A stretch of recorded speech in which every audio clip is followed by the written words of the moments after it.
posisi seperti ini, dua-dua ke belakang. Hmm. Dalam jalan santai, almarhum itu diselengkat dari belakang, sliding, jatuh dalam kondisi berat badan 65 kilo saat itu. Telapak tangan ini merah, 2 dengkul kakinya itu pun merah emas. Kemarin saya berjuang untuk anak saya, kesembuhan anak saya. Sekarang saya berjuang untuk keadilan anak saya. Kembali lagi bersama gue, Baret, dan masih ditemani dan didampingi oleh pendamping sekaligus pembimbing gue, Mas Insan Sadono, di Bang X Napi.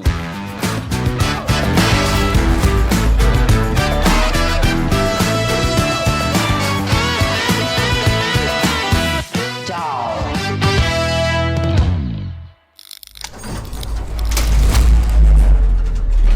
Bang X Napi kali ini gue mau bahas kasus yang lagi viral belakangan hari ini, yaitu seorang anak yang mengalami proses pembulian hingga amputasi kaki dan sekarang telah meninggal dunia.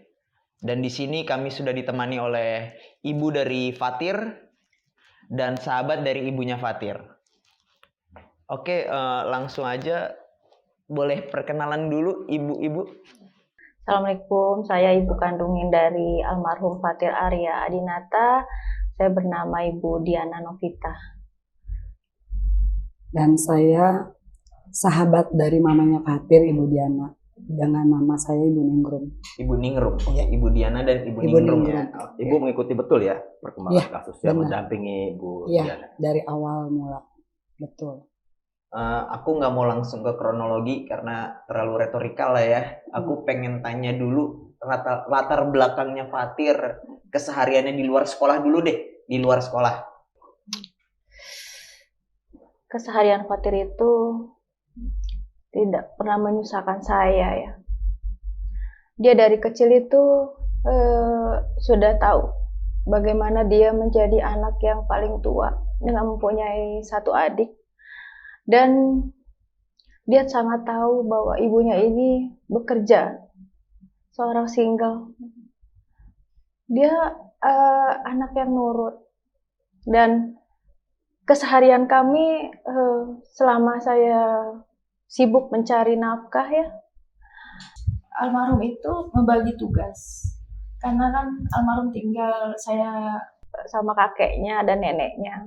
Jadi saya dari kecil sudah mendidik dia untuk keseharian itu mengurus membantu ya rumah.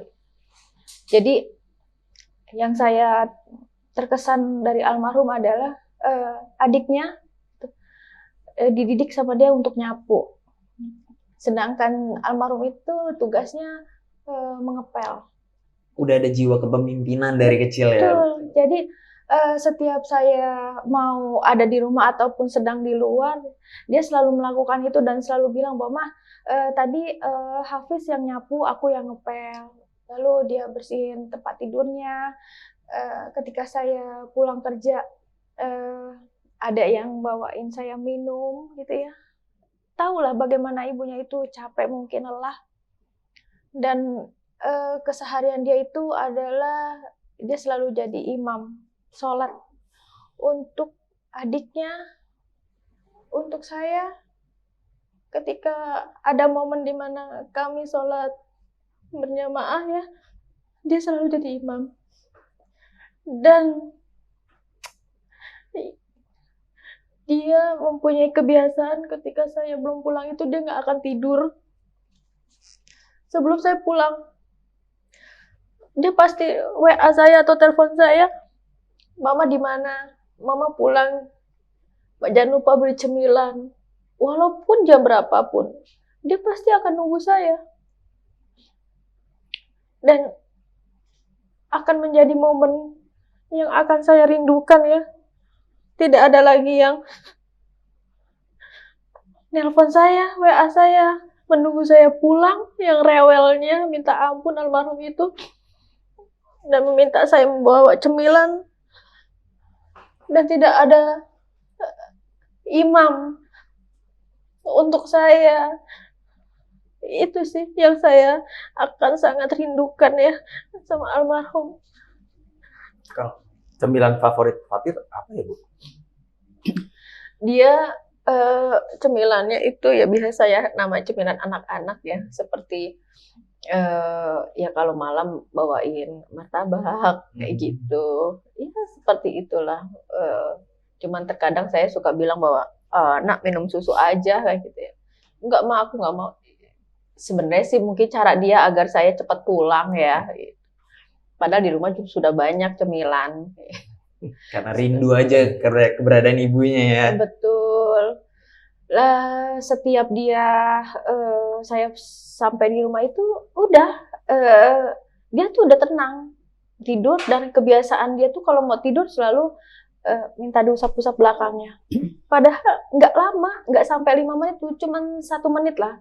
Saya usap begini, itu pasti langsung tidur. Seenggaknya kalau ibunya udah pulang dia udah ngerasa tenang aja gitu ya. Betul. Jadi dia itu bisa dibilang ya memang kelihatannya aja gede badannya gitu ya. Tapi itu dia masih anak-anak. Makanya saya selalu bilang bahwa teman-teman yang ngatain anak mama, ya emang kenapa nak? Emang kamu masih anak-anak, anak mama gitu. Dan saya bangga. Itulah. Kalau dari Ibu Ningrum sendiri, Ibu Ningrum sebagai sahabatnya ngelihat Fatir tuh seperti sosok anak yang seperti apa? Dia sebetulnya anak yang satu rajin ya. Menurut apa yang diperintahin ibunya ini selalu, karena mungkin dia tahu kan hanya mamanya yang bisa dia inikan, harapkan yang dia bisa dengar. Karena kan memang Fatir itu kan ikut mamanya dari kecil ya, setelah mamanya pisah. Dari situ saya tahu kondisinya Fatir itu anak yang memang sebetulnya memang manjanya itu karena terbiasa sama orang tua perempuan ya, karena dia sama bapaknya udah pisah pada saat itu ya. Jadi saya tahu, dan tuh anak juga deket sama saya juga, setiap kali saya main ketemu sama mamanya, dan anaknya rajin lah, intinya anaknya rajin dia. Tentang Fatir yang biasa jadi imam dibuat di keluarga ketika sedang sholat berjamaah. Ibu didik dia dari umur berapa untuk bisa baca Al-Quran, surat-surat, hafalin? Tentunya sejak dia sudah mengerti ya, sudah paham. Awalnya saya mendidik dia untuk baca-bacaan seperti doa mau makan, doa mau tidur. Saya seperti layaknya orang tua ya gitu. Lalu saya mengajarkan dia untuk mengaji. Gitu. Memang kebiasaan kami kalau mau tidur itu adalah kita itu bertiga itu suka, ini cara saya ya, cara saya untuk tetap mengawasi, melihat seberapa jauh sih gitu kan anak saya perkembangannya. Dan coba nak mau tidur baca doa ini gitu. Kalau mau pergi apa, ini mau apa gitu. Lalu ketika saya tes baca juz amah, waktu itu belum Quran, juz amah, surat-surat pendek. Lalu saya sering setel bagaimana menjadi imam gitu. Lalu saya praktekkanlah, karena saya yakin bahwa sedikit ilmu yang saya ajarkan harus langsung dipraktekkan agar dia ingat ya gitu. Lalu ya itu alhamdulillah beliau itu mempraktekkan gitu loh. Jadi bukannya imam di sekolah saja ya, karena kan sekolah dia kan juga waktu itu pernah ada sholat duha bersama, dan alhamdulillah dia jadi imam. Tapi memang bukan beliau itu bukan pertama kali gitu. Memang di rumah tuh sudah terbiasa gitu. Dan proses dia jadi imam itu bagi saya sangat luar biasa gitu. Dan saya bangga, tentunya saya bangga dengan saya tidak bilang saya itu sudah sukses, tidak, tapi saya merasa saya beruntung Allah titipkan almarhum kepada saya dengan kepribadian yang baik dan anak yang sangat amanah untuk saya berikan amanah tentunya ya. Seperti itu. Ketika mau sholat berjamaah itu Fatir yang sibuk-sibuk untuk memanggili makmumnya gitu. Iya. Ayo mah, ayo. Adiknya juga sama. Justru kalau namanya adiknya masih kecil ya, agak-agak sedikit ngeyel gitu. Dia yang meringankan beban saya. Dia yang selalu bilang, Hafiz, kamu nggak boleh gitu. Ayo sholat, kasihan mama. Siapa yang doain mama? Ayo nak, ayo Pis, kita nanti gantian. kalau aku sholat aku sholat maghrib, berarti Hafiz nanti imamnya sholat isya ya mah. Jadi semuanya gantian ya mah. Dia yang mengatur itu sampai segitunya. Benar-benar jiwa kepemimpinannya udah ada dari kecil banget ya. Ya, dan saya kehilangan imam mas. Kalau boleh tahu nih, Bu, keseharian Fatir misalkan apa yang pernah dia ceritain semasa dia bersekolah itu apa aja, Bu? Boleh dijelasin nggak? Dia dulu masuk TK ketika saya sedang berproses. Dia masuk TK itu ketika Berproses maksudnya? ketika saya berproses Berpisah. berpisah. Oke. Sangat luar biasa. Itu teman-temannya diantar dengan pakai motor atau mobil. Sedangkan saya tuh mengantarkan almarhum sekolah TK itu pakai sepeda. Saya goes sepeda dan almarhum tuh tidak pernah malu. Itulah yang saya bangga, bahwa saya bangga sama dia gitu. Dia masih mau sekolah, saya antar pakai sepeda ya. Saya bisa pakai motor, tapi kondisinya memang tidak ada motor gitu ya. Jadi saat itu saya pakai sepeda saja. Dan dia alhamdulillah sangat orang yang percaya diri gitu. Dan kami bersepanjang jalan bercerita lah. Lalu ketika proses TK itu sangat tidak mudah gitu kan. Dimana saya lagi bergejolak gitu. Almarhum itu yang membuat saya kuat gitu. Mama nggak boleh nangis, mama harus kuat. Dan dia termasuk anak yang daya tangkapnya bagus, seperti itu.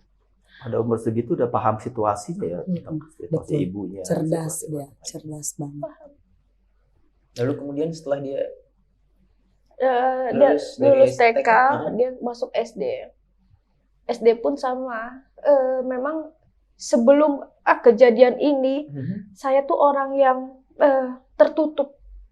Saya menutupi jati diri saya, bahwa saya tuh seorang single fighter.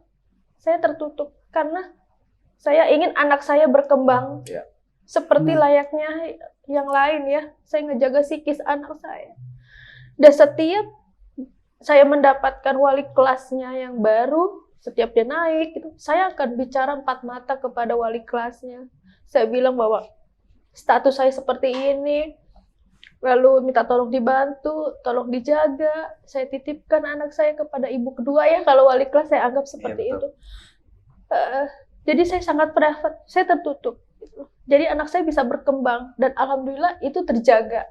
Sampai almarhum itu percaya dirinya tinggi. Dia mencoba setiap momen, setiap dia ada lomba dai, puisi, lalu stand up comedy, dengan percaya diri yang sangat hebat. Kalau menurut saya, dia tampil maksimal. Saya selalu bilang bahwa setiap dia lomba, kalau kamu tidak menang, kamu sudah menang di mata mama.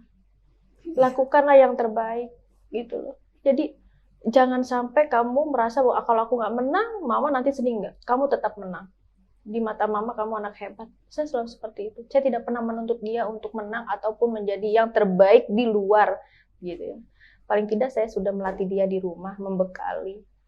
Tapi alhamdulillah almarhum itu selalu tampil percaya diri yang hebat dan menjadi kesan.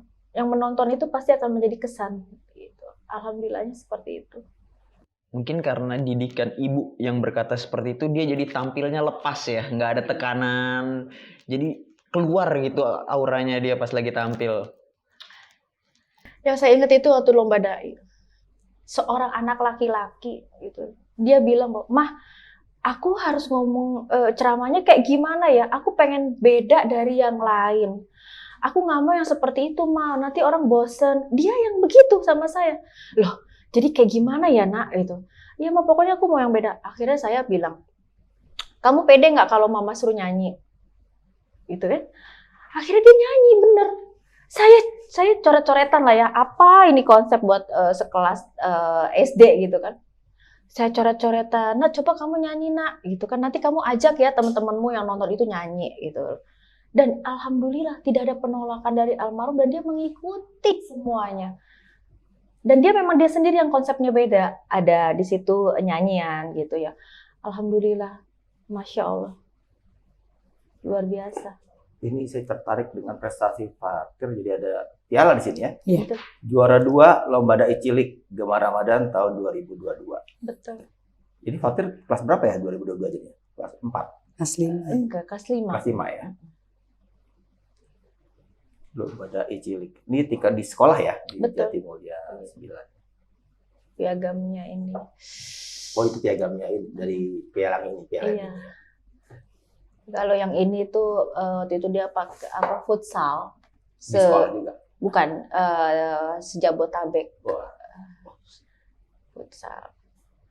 Jadi apa namanya, saya tidak pernah melarang. Jika dia ingin mencoba akan saya support. Ini futsal bukan sekolah ya, klub yang di luar Klub sekolah di ya. luar sekolah. Waktu itu lagi ngetren ya Mas, jadi teman-temannya itu pada futsal semua, "Ma, aku mau cobain futsal." Saya coba masukkan futsal semampu saya. Gitu. Tapi ketika sudah mencoba ya sudah. Gitu. Kalau sebelum ibu tahu kalau ada proses pembulian ini, pernah nggak Fatir cerita-cerita gitu kayak, "Ma, aku di sekolah dikatain gini atau apa?" Oh sering. Oh, Sering dia. Jadi setiap memang tampil dia yang puisi ataupun dia maju ke depan kelas atau depan acara ya, setiap ada acara, itu pasti akan pulang cerita sama saya. "Mah, aku masa dikatain ini sama si A. Mah, aku dikatain ini sama temanku." Ya seperti so ganteng utir gitu kan. Itir ya apa item aja. Ya lebih ke verbal lah. Seperti itu. Tapi saya selalu bilang bahwa mereka yang ngatain kamu itu tidak mampu. Jadi Iya. kamu jangan berhenti sampai di sini. Kamu terus aja nggak apa-apa. Mereka sengaja kok biar kamu itu tidak percaya diri gitu. Saya seperti itu. Itu sejak Fatir kelas berapa ya? Bulian yang verbal itu dia alami? Sebenarnya ini kan beliau sering maju itu intens maju itu dari kelas 5 ya. Dari kelas 5 mungkin tidak terlalu keras ya ininya. Dan mungkin saat di kelas 5 itu wali kelasnya lebih baik, bisa dihandle, bisa dikondisikan. Tapi ketika kelas 6 pembulian itu sangat dahsyat. Kelas 6 ini kan pengalihan ya ke remaja ya. Iya betul. Jadi almarhum tuh suka foto-foto yang gaya-gaya gini. Oh, Saya nggak tahu lah itu ya. Gini, Benar, saya sampai tanda tanya gini, kenapa sih kamu kalau foto tuh selalu begini, selalu begini? Saya tuh nggak ngerti. Ternyata itu lagi ngetren ya di kalangan saat beliau masih hidup ya. Justru dengan gaya-gaya itulah menjadi pembulian juga. Ketika pasang status di WA atau apapun itu, "Tir, so ganteng, Tir," gitu kan. Ya seperti itulah. Hitam juga gini-gini gitu. Ya saya cuma bilang bahwa udah nah, kamu hidup itu jangan pernah mikirin apa kata orang. Hidup kamu itu yang dilihat mama, keluarga kamu, adik kamu. Orang di luar sana itu belum tentu. Saya seperti itu. Sebelum kita terlalu jauh ke pembulian, aku mau tarik ke belakang dulu. Rekam jejak medis si Fatir boleh dijelasin, Ibu? Alhamdulillah ya, dia anak yang sehat ya. Saya tidak pernah berobat ke rumah sakit untuk hal-hal penyakit yang serius. Sebelum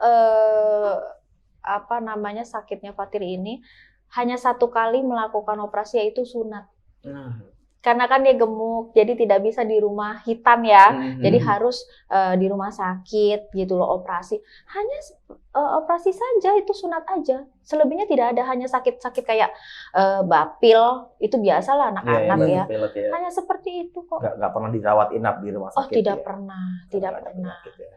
Gitu, dan saya pun juga sehat gitu loh. Ya bisa dicek lah rekam jejak kami ya.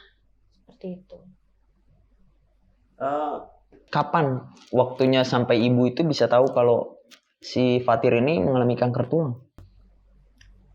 Tentu proses yang sangat panjang dan menjadi kabar yang sangat bagi saya terburuk Iya betul. dalam perjalanan hidup saya.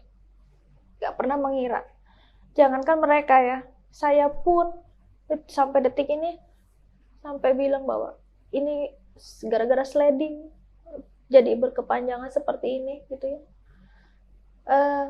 Saya dari awal beliau bercerita sudah berjuang. Dari awal dia didiagnosa infeksi dalam, hasil MRI yang saya bawa itu. Lalu beliau harus operasi biopsi untuk mengetahui seberapa ganas infeksi itu. Dan kalau ganas pun akan tidak menutup kemungkinan amputasi. Beliau tuh anak yang cerdas ya. Jadi bahasa-bahasa kedokteran itu langsung di-searching di Google. Apa sih amputasi itu? Jadi dia udah langsung, nggak mau aku mah ke rumah sakit kalau amputasi seperti itu. Lama-kelamaan kaki itu kan membengkak.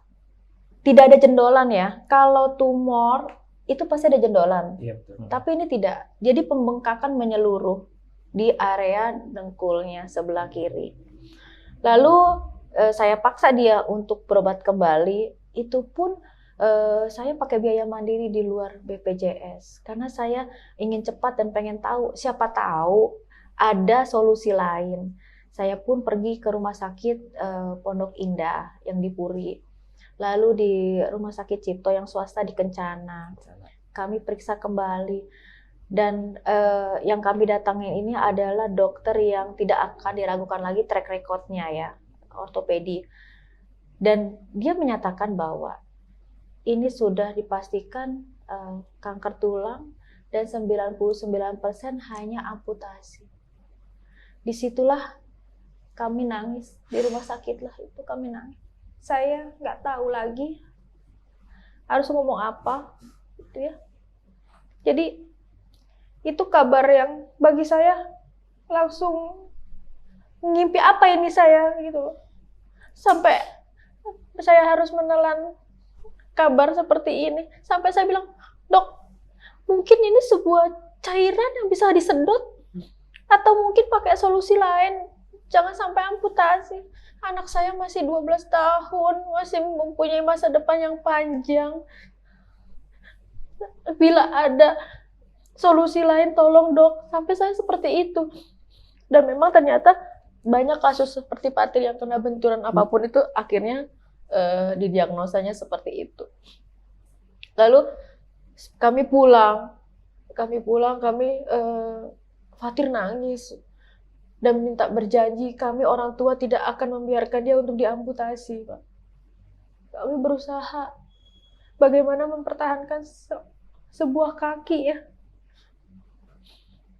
Dan saya sempat waktu itu WA ke pihak kepolisian untuk dipertemukan bagaimana caranya menyembuhkan anak saya. Jungkir balik saya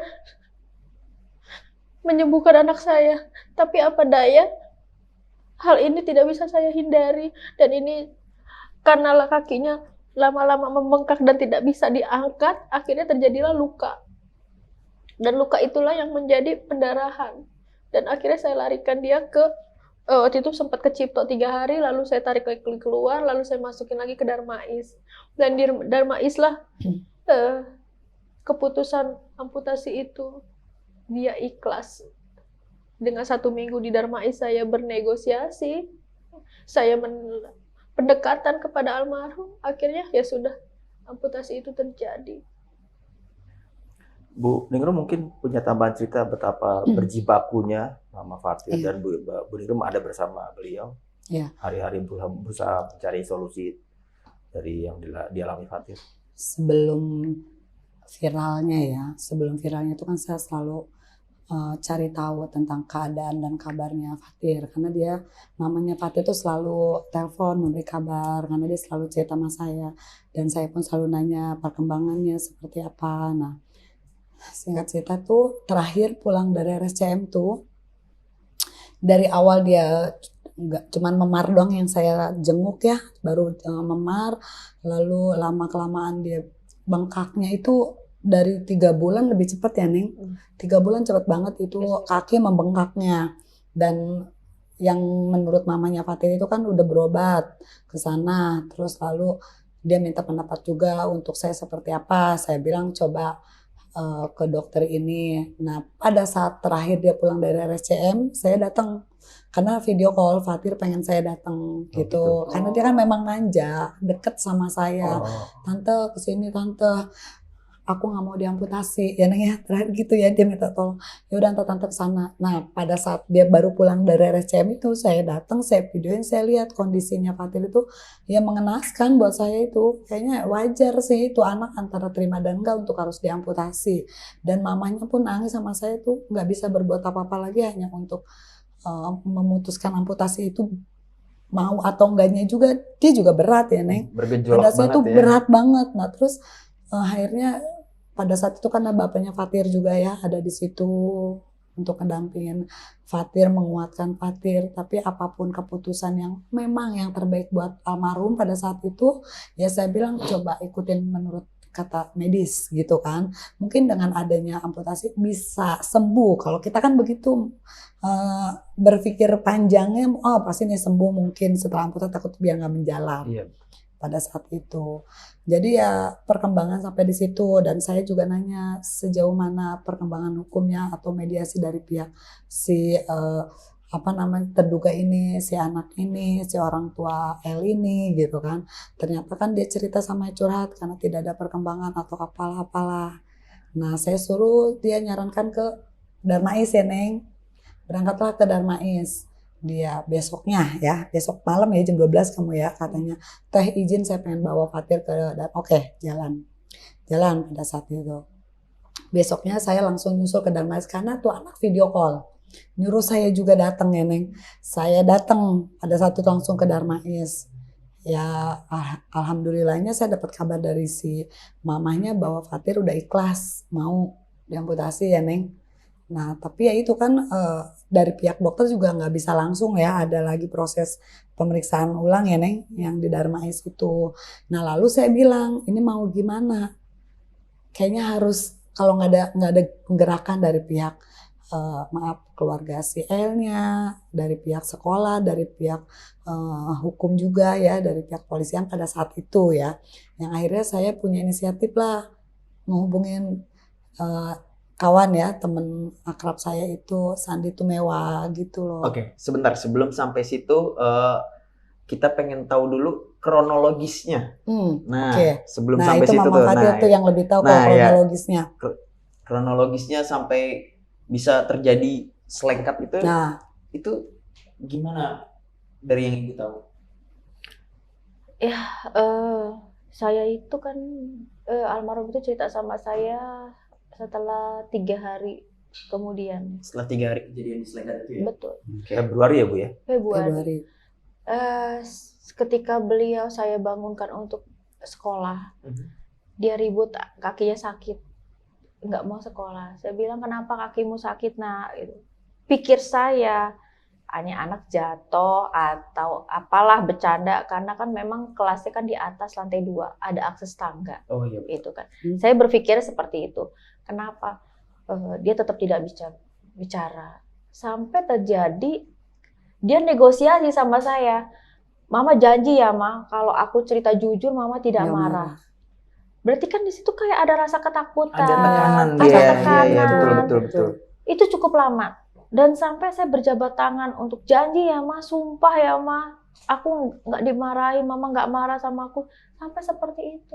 Adalah 3 atau 4 kali lah kami itu sampai bersahabat tangan. Akhirnya saya bilang, iya nak, Mama janji, coba apa yang terjadi. Dia berceritalah bahwa 3 hari yang lalu itu diajak oknum temennya ini 5 orang di luar untuk jajan di jam istirahat ya, jam 9 sampai setengah 10. 5 oknum temannya ini bawa Fatir keluar. Di dalam perjalanan menuju tempat jajan, posisi seperti ini, dua-dua ke belakang. Dalam jalan santai, almarhum itu diselengkat dari belakang, sliding, jatuh. Dalam kondisi berat badan 65 kilo saat itu. telapak tangan ini merah. 2 dengkul kakinya itu pun merah, memar. Dan ketika almarhum terjatuh, 5 oknum temannya ini hanya menertawakan, mengolok-olok, dan mengancam. Tir, begitu aja sakit, gede badan doang. Nggak sakit, Tir, jangan ngadu sama mama, dasar anak mama. Kalau ngadu sama guru, cepu. Seperti itu. Lalu ditinggalkanlah anak saya. 5 oknum temannya ini melanjutkan untuk jajan. Anak saya tertatih-tatih mencari es batu untuk mengobati telapak tangannya yang merah. Yang saya bayangkan adalah kondisi almarhum yang lagi jatuh ditinggalin, terus 5 anak ini, 5 oknum temannya ini kok nggak punya hati ya? Ya maaf ya, saya aja kalau depan mata nggak kenal nggak apa, kalau orang jatuh kita tolongin loh Pak. Iya, betul. Kok ini nggak ada rasa bangunin lah gitu loh, malah ditinggalin. Lalu dia mencari es batu itu ke salah satu warung di sana, mengompres. Lalu dia tidak jadi jajan, dia kembali ke kelas. Sampai di kelas, 5 oknum temannya ini memperagakan kembali almarhum jatuh, memperolok kembali, mengancam kembali di dalam kelasnya. Akhirnya disitulah almarhum memutuskan untuk tidak bicara sama saya, karena supaya menunjukkan bahwa dia tuh bukan anak mama loh gitu, maksudnya dewasa, malu mungkin ya. Seperti itu. Lalu saya bilang bahwa apapun yang terjadi itu kamu anak mama, emang anak mama. Kalau seperti ini kan akhirnya repot kita gitu. Akhirnya saya bawalah almarhum itu ke klinik terdekat gitu loh.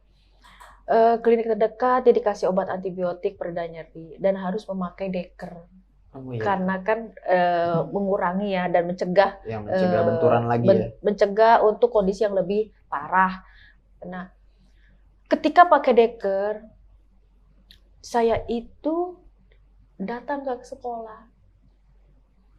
Niat hati saya bertemu dengan wali kelas itu untuk menceritakan yang terjadi dan meminta tolong agar teman-temannya tidak bercanda karena almarhum lagi pakai deker gitu. Tapi apa yang terjadi? Saya masuk ke kelas dan oknum guru ini ya, wali kelas ini, ya saya sudah tahu ceritanya dari almarhum gitu ya. Saya tidak diberikan kesempatan untuk bercerita ataupun dipersilakan duduk. Selayaknya orang tua gitu kan. Lalu saya didorong keluar kelas. Di depan kelas itu bilang, iya pasti tahulah keluarga yang sliding ini keluarga medis dan keluarga hukum. Oknum guru itu berstatement seperti itu sama saya. Saat itu saya langsung mikir, ini apa ya maksudnya, gitu kan. Udah, akhirnya saya pulang. Karena ada pekerjaan yang harus saya ke Jakarta. Ketika di dalam perjalanan, almarhum kan pulang sekolah jam 12. Nelpon saya. Mah, kata guruku, Mama ini mau dilanjut apa cukup sampai di sini? Saya kaget. Loh, kenapa jadi begitu nak? Enggak, Mama cepet jawab dulu, Mah. Mama jawab dulu, nanti aku ditanya, Mah. Loh, sebentar, ini gimana ceritanya? Saya gitu. Jadi Bu Guru ngomong sama saya, Fatin, ini Mama mau cukup sampai di sini, mau lanjut apa cukup sampai di sini? Di depan teman-temannya satu kelas. Lalu pas ketika pulang, almarhum dipanggil lagi. Fatir jangan lupa disampaikan, Mama mau dilanjut apa cukup sampai di sinilah. Saya langsung berpikir bahwa oh iya ini berarti bukannya menakuti anak muridnya, tapi ini memang benar serius yang harus Fatir sampaikan ke saya karena ada 2 kali ya penyampaian kayak gitu. Penegasan ya. Penegasan. Lalu saya shock mendengar itu. Anak saya pakai deker loh, kondisi lagi sakit loh. Kok seperti ini? Saya ngerasa anak saya tuh diintimidasi gitu loh. Betul. Kok nggak punya hati ya? Gitu. Saya aja melaporkan ini masih punya hati bahwa ini hanya anak-anak, pelakunya juga anak-anak gitu loh. Tidak ada terbesit saya untuk sampai sejauh ini ya, tidak ada gitu loh. Tapi kenapa beliau seperti itu? Lalu saya bilang sama almarhum bahwa udah nak, kalau guru kamu menghubungi kamu, bilang suruh telepon mama. Karena bagi saya itu urusan orang tua. Iya, betul. Gitu. Lalu saya tunggu. Tapi beliau tidak menghubungi saya. Yang saya dapatkan hanya sebuah WA permintaan maaf dari si ibu Terduga pelaku. Itu hanya WA seperti itu. Saya bilang mengucapkan saya terima kasih telah dihubungi. Saya mohon doanya agar kondisi anak saya itu cepat membaik dan tidak terjadi hal-hal yang serius. Saya membalas seperti itu, gitu loh. Sudah sampai di situ saja. Tidak ada lagi tuh apapun itu pertemuan, apapun itu ya. Ketika MRI itu keluar, barulah saya kembali ke sekolah dan saya berbicara keras. Jika saya tidak dipertemukan oleh keluarga oknum ini, temannya ini, saya akan langsung melaporkan ke pihak berwajib. Barulah mereka bergerak untuk mempertemukan saya. MRI itu kapan ya, Bu? Masih di Februari atau bulan? Akhir Maret. Akhir Maret. Jadi dari Februari Maret. kejadiannya, akhir Maret MRI dan hasilnya keluar ya? Betul. Dan itu proses BPJS ya. Saya tidak pernah menunda. Memang prosesnya seperti itu. Gitu loh. Dan akhir Maret keluar, saya mencoba untuk bermediasi. Tapi apa yang terjadi, pihak sekolah tidak menjadi mediator terbaik. Tidak sesuai sama ekspektasi saya. 3 mediasi ini buntu. Gitu ya. Dan saya tegaskan, di dalam mediasi ini tidak pernah saya menerima uang sepeser pun. Hanya bahasa lisan yang mereka tawarkan untuk pengobatan almarhum itu 200.000 sekali pengobatan dan 10 kali dibatasi, berarti 2 juta. Sembuh tidak sembuh 2 juta. Dan itu belum terima. Dan itu hanya lisannya, tidak pernah saya menerima sepeser pun bantuan apapun dari pihak sekolah ataupun dari pihak oknum temannya ini. Lalu karena saya merasa buntu dan kondisi almarhum itu semakin sakit kakinya, saya lelah untuk tetap bicara tapi tidak ada solusi. Akhirnya saya melaporkanlah ke pihak berwajib di tanggal 17 April. Berharap ada jalan keluar di tangan yang berwajib. Itu semua karena sekolah pun tutup mata ya, berarti pihak gurunya tutup mata atas apa yang terjadi sama Fatir ya. Betul. Oke, lanjut bisa setelah ke pihak berwajib. Saya melaporkan di tanggal 17 April, saya pantau, saya by WA gitu ya. Itu udah pakai kuasa hukum? Belum. Gitu. Saya belum pakai kuasa hukum. Lalu saya pantau lewat WA, itu pun juga sangat lambat. Dan saya menyampaikan ada rasa kekhawatiran saya bagaimana ketika anak-anak ini sudah lulus. Akankah ini akan tetap dipertanggungjawabkan? Kekhawatiran saya sangat tinggi saat itu. Dan benar terjadi. Ketika anak-anak ini lulus, pihak sekolah tidak ada menghubungi saya. Gitu loh. Dan pihak berwajib pun tidak ada. Sampai saya meminta kepada pihak berwajib bahwa kapan saya dipertemukan. Dan WA saya itu tidak digubris. Saya berharap bahwa yuk sama-sama ngobatin almarhum gitu loh. Gitu. Janganlah derita saya dibalas dengan obral derita ya. Gitu. Karena kan saya sendiri, saya berjuang gitu loh. Saya perlu, ayo mereka yang ahli medis, saya berharap sini saya yang obatin, yuk Mama Fatir kita obatin, dia yang mengerti medis, ya kan? Tapi kan tidak ada seperti itu. Mediasi malah meragukan hasil cek lab saya, gitu loh. Jadi saya merasa bahwa saya mungkin dipandang sebelah mata. Gitu. Maksudnya meragukan itu kayak gimana, Bu? Jadi waktu mediasi yang ketiga itu neneknya itu kan datang ya. Neneknya Fatir. Bukan neneknya yang terduga oknum ini ya. Meragukan hasil medis saya, hasil cek lab saya, dan meminta untuk mengulang. Saya bilang, saya lelah kalau untuk mengulang dari awal lagi. Dan namanya ronsen itu kan berpengaruh dengan radiasi, cahaya. Saya nggak mau mengulang itu, terserah mau percaya atau tidak. Yang penting saya melakukan proses secara medis sesuai dengan BPJS, gitu loh. Saya menolak. Jadi mereka tidak pernah, yuk sama-sama ngobati Fatir, tidak pernah. Begitu saya tertatih-tatih, almarhum itu dan melihat perdebatan saya sama mereka depan mata almarhum. Itu ketika ronsen toraks kan? Toraks, kaki semua. Oh, juga. Dan cek darah juga kan semuanya, gitu kan. Semua saya ikutin prosesnya. Untuk mengulang lagi kan sangat buang waktu. Lalu setelah sampai di pihak kepolisian?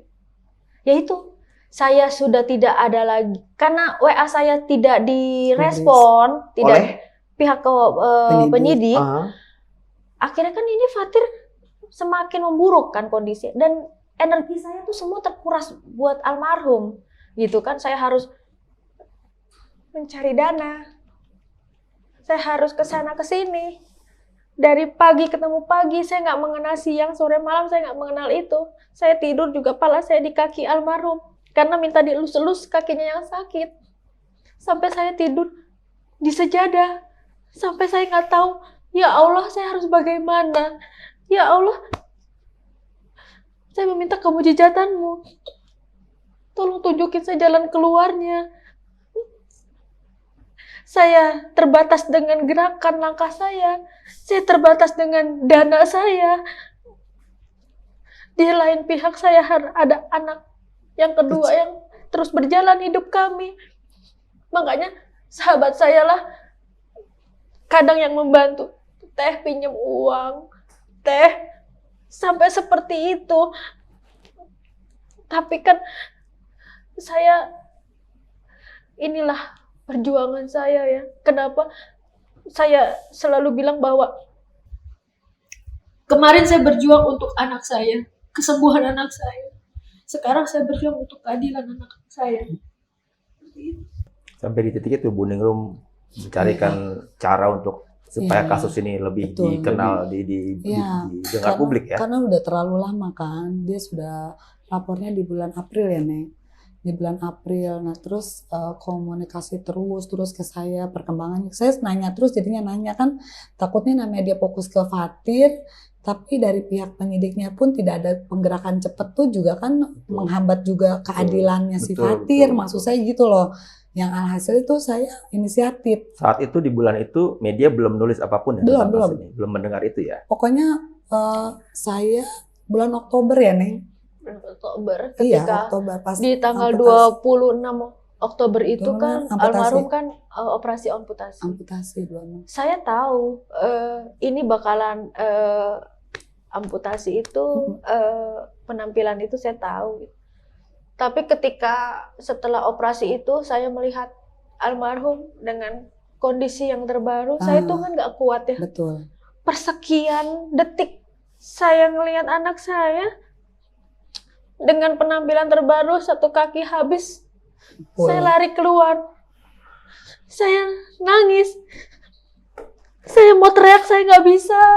Di rumah sakit, saya nangis. Saya bilang sama ya Allah, Engkau mengambil satu kenikmatan anggota tubuh anak saya. Tolong Engkau berikanlah beribu-ribu kenikmatan untuk membahagiakan anak saya. Saya hanya berdoa seperti itu. Lalu saya posting video, saya kirimin ke sahabat saya. Dialah yang melihat kondisi saya di titik terendah saya. Dia bilang bahwa ini gimana kalau diviralin aja, biar pada bergerak, terserah. Saat itu kondisi saya kalau dibilang saya siap nggak siap, saya nggak siap. Nggak siap, betul. Karena untuk menjelang operasi kan ada proses recovery kondisi ya. Saya sudah seminggu tidur di Ubin Darmais. Saya tidur di Ubin rumah sakit itu sudah seminggu. Dengan menguras energi saya untuk merayu anak saya supaya ikhlas diamputasi. Ketika itu viral, saya harus menghadapi semuanya. Dunia yang baru dengan berbagai macam tamu, ya, media. Saya tetap harus kuat, saya tetap harus berdiri tegak. Sampai sejauh itu.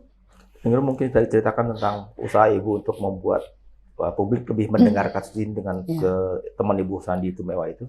Pada saat itu ya saya menghubungi Sandi Tumewa ya. Mungkin kan dia lebih banyak tim medianya, lawyer, dan alhamdulillahnya langsung bergerak cepat. Dia datang ke Darmais pada saat itu tuh besoknya ya Neng, 1 hari setelah operasi amputasi ya. Nah, Sandi Tumewa datang sama pihak media, lalu besok paginya tuh dia juga langsung live di radio ya Neng. Dan dia gerak cepat juga menghubungi lawyer, nah itu Mbak Mila itu. Nah, dan dari Mbak Mila juga gerak cepat, dia langsung minta surat kuasa ke Mama Fatir, dia datang juga ke Darmais untuk bisa tanda tangan ya dari pihak Neng ya, yang pada saat itu, dan benar di luar dugaan saya juga segitu cepatnya gitu, tek viralnya itu wow banget saya, Masya Allah, semua karena Allah ya, gugahan hati orang-orang yang bisa membela Fatir pada saat itu.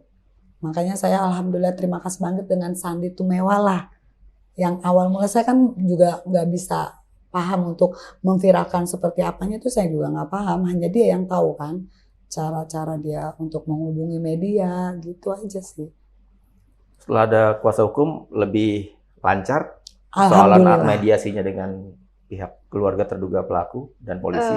Yang pasti kinerja pihak berwajib lebih cepat. Mereka langsung merespon, memproses itu ya. Saya akui memang ketika berita ini viral, banyak kebaikan yang saya terima. Rasa kepedulian instansi lembaga itu banyak kami terima.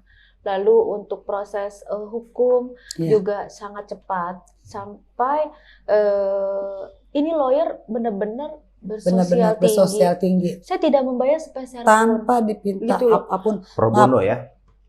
Iya. Pro bono. Ya. Pokoknya gratis. Mau kita mau nyuguhin kopi aja dia nggak mau. Peribahasanya nih, dia datang tuh kita pengen nyuguhin aja, udah nggak usah repot gitu. Seperti itunya gitu loh. Memang lawyer saya ini sangat luar biasa, Mila Yudewata ini ya, dan timnya ya.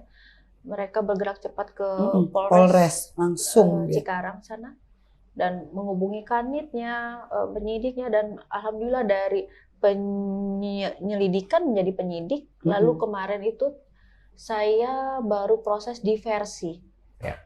Nah, dari diversi saya tidak tahu lagi lanjutnya apa, itu tim lawyer saya ya. Saya hanya menunggu saja proses apa lagi. Tapi Ibu setuju dengan diversi itu? Tidak. Jadi tetap pengen di jalur hukum ya, di ranah hukum. Diversi itu kan artinya kan sebenarnya diusahakan, diupayakan untuk perdamaian. Di luar pengadilan. Di luar pengadilan. Restoratif justice kalau bahasa sekarang. Nah, saya tidak mengerti ya bahasa-bahasa seperti itu ya. Bagaimana perdamaian itu bisa terjadi? Di depan saya ini pejabat pemerintah mengucapkan bela sungkawa sama saya, sedangkan orang tua dari pihak si terduga ya, itu tidak ada mengucapkan kata sepatah pun untuk saya. Yang ada malah ketika pihak mereka diberikan waktu untuk bicara, mereka melemparkan lagi kepada pihak saya. Apa maunya dari pihak korban? Tidak ada tersirat empati, tidak ada tersirat kepedulian. Bagaimana perdamaian itu terjadi gitu loh, gitu. Jadi saya tolak. Saya akan lanjutkan. Saya juga mau melihat Indonesia ini bentuknya seperti apa sih keadilan untuk kasus yang diduga pembulian dengan korban anak yang sudah kehilangan nyawa dan pelakunya anak-anak pula. Akankah membuat hukuman yang efek jerah? Saya di sini tidak walau bagaimanapun anak saya tidak akan kembali. Tapi setidaknya jangan sampai ada almarhum seperti Fatir lagi. Dan ada pembenahan di lembaga pendidikan, di undang-undang untuk anak-anak. Karena kan kalau itu menjadi perbaikan untuk Indonesia, insya Allah ya, pahala untuk almarhum yang terus mengalir. Seperti itu.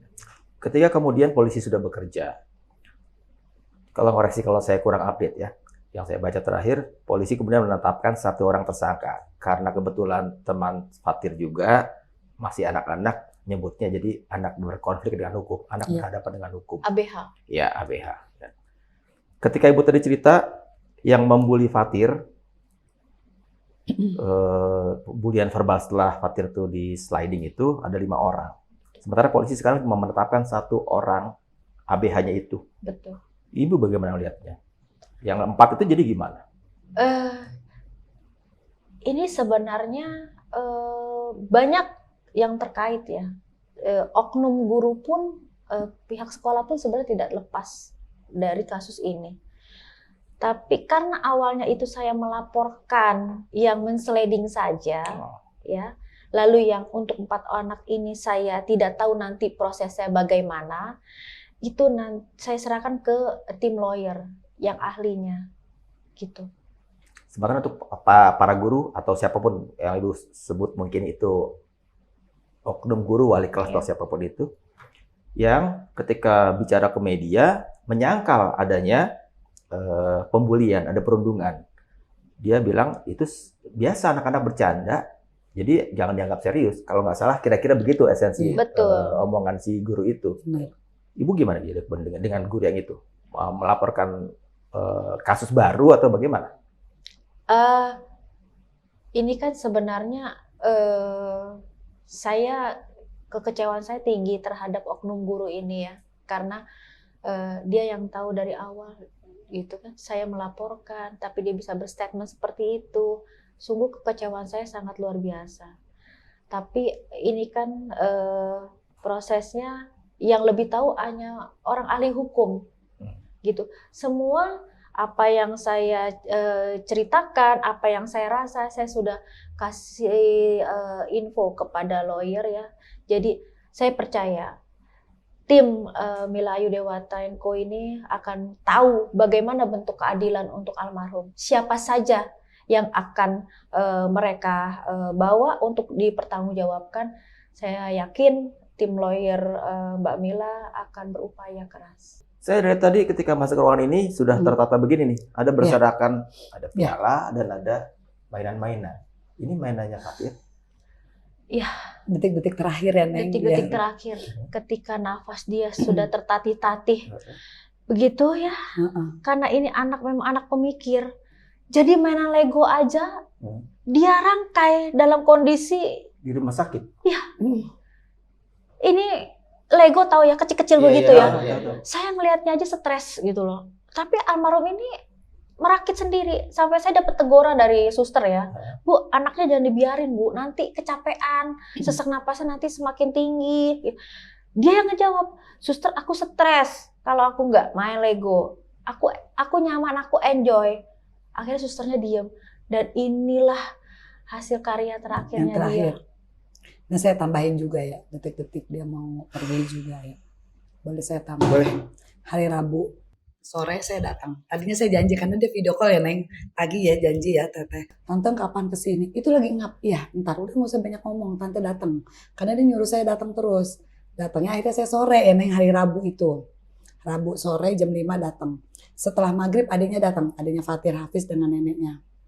Nah pukul kita cerita diajak main tuh Fatir masih bisa ngomong. Nggak ada yang curiga dia tuh bakal pergi, nggak. Pada saat jam 9 malam ya neneknya ngajak pulang Hafiz. Ternyata Hafiz maksa pengen nginep di rumah sakit itu. Dan minta tolong saya, Tante aku pengen nginep nemenin abang Fatir. Yang akhirnya saya ke suster minta tolong izin boleh nggak adiknya nginep. Karena dia mungkin kangen. Nah alhamdulillahnya diizinin. Pada saat itu saya pulang dan saya pun nggak boleh pulang ya Neng. Malam itu jam 10 malam Kamis. Itu saya tidak boleh pulang karena saya pikir saya udah malam, saya berisiko udah malam bawa kendaraan sendiri. Saya izin pulang, nanti besok kesini lagi nah Tante. Nah alhamdulillahnya bapaknya Fatir nggak lama datang ya. Jam berapa Neng? Jam 12 ya? Setengah 12. Itu pas mengembuskan nafasnya jam 2.30 ya? 2.20 tuh. Di hari yang nggak beda jauh selang berapa jam sih saya tinggalin gitu loh. Di situ saya astagfirullahaladzim nih anak bener-bener saya disuruh nginep juga tapi memang kedarulahnya mereka kesempatan berempat ibu bapak anak adik mungkin itu yang diatur sama sang maha pemilik dan hidup. Itu momen yang tak terlupakan bagi saya di saat-saat terakhir dia eh, kami berempat lebih berquality time. Dan almarhum bilang, mah haus. Saya suapin pakai sendok karena nggak boleh pakai sedotan, takut tersegak ya. Dan dia nggak mau lepas tangannya sama saya, dia genggam kenceng tangannya itu sama saya. Detik-detik dia selalu bilang, mama, aku sayang mama sayang Fatir ya, mama sayang Fatir selamanya. Adiknya juga Hafiz, Fatir sayang Hafiz. Dan sempat dia bilang, mama, mau sampai kapan mama bekerja nyari uang buat aku, buat adikku? Aku kondisinya seperti ini, ma. Aku nggak bisa nyenengin mama. Jadi bukan saya yang mikirin almarhum, tapi almarhum lah yang mikirin saya. Lalu saya bilang bahwa, udah nak, jangan banyak bicara. Ini tugas mama. Sampai kamu gede pun mama akan bekerja. Lalu dia bilang bahwa, maafin aku ya, ma. Maafin aku nyusahin mama. Maafin aku. Aku nggak bisa nyenengin mama. Aku nggak bisa nyenengin mama di sini. Insya Allah aku nyenengin mama nanti di surga. Jadi jam-jam terakhir itu tangannya semakin kencang memegang saya, dan saya itu nggak boleh keluar, bergeser sampai sholat aja depan dia. Segitunya dia sama saya ya. Bahkan pas dia lagi napas seperti ini, sampai saya punya bayangan bahwa akankah almarhum itu kesakitan. Tapi ternyata tidak. Saya sangat bersyukur bahwa almarhum itu masih bisa mengucapkan la ilaha illallah, membaca 2 kalimat syahadat. Lalu saya usap-usap dadanya, saya bilang, ya Allah, kalau engkau mau mengambil anakku, ambillah dengan cara yang baik, yang indah, yang tidak sakit. Saya ikhlas, saya berdoa seperti itu. Dan alhamdulillah, Allah mengambil anak saya itu dengan keadaan yang tidak sakit. Ketika dia napas seperti ini, dia langsung tertidur, langsung seperti ini. Sampai saya tidak tahu dia ada apa tidak ya. Saya teriak sama suster. Suster, saya teriak gitu. Dan memasang alat. Sampai seperti itu. Dan saya bersyukur bahwa almarhum itu luar biasa. Walaupun dia sakit, tapi dia kembali dengan cara yang indah, dengan cara yang tidak sakit. Itu yang saya bersyukurnya. Ini menyentuh banget sih.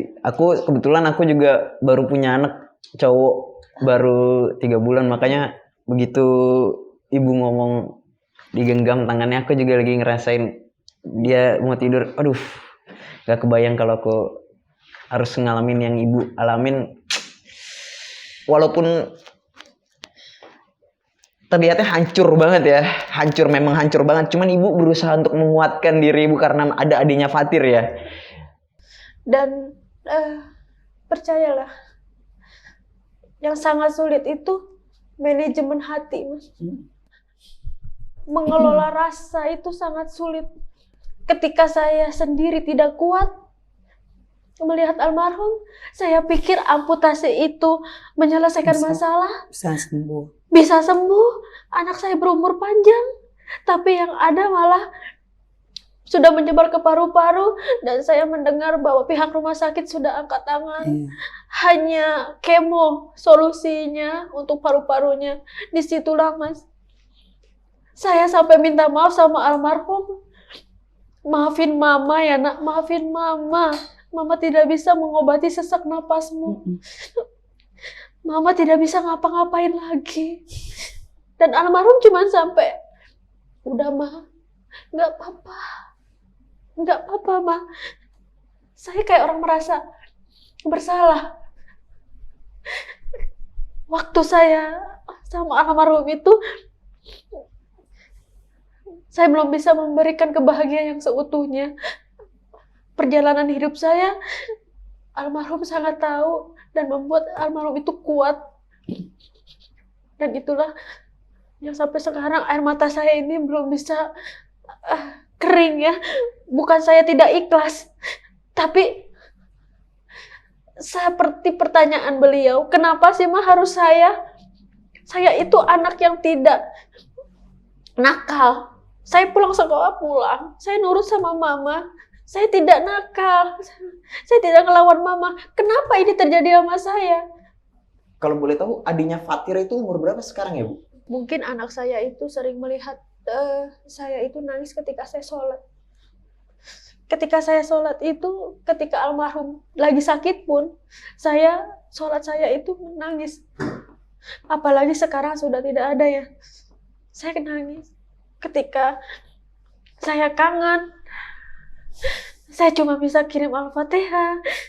Jadi anak saya yang kecil ini juga lumayan cerdas. Dia tahu ketika saya, enggak mama enggak apa-apa kok, mama senang abangmu sudah di surga.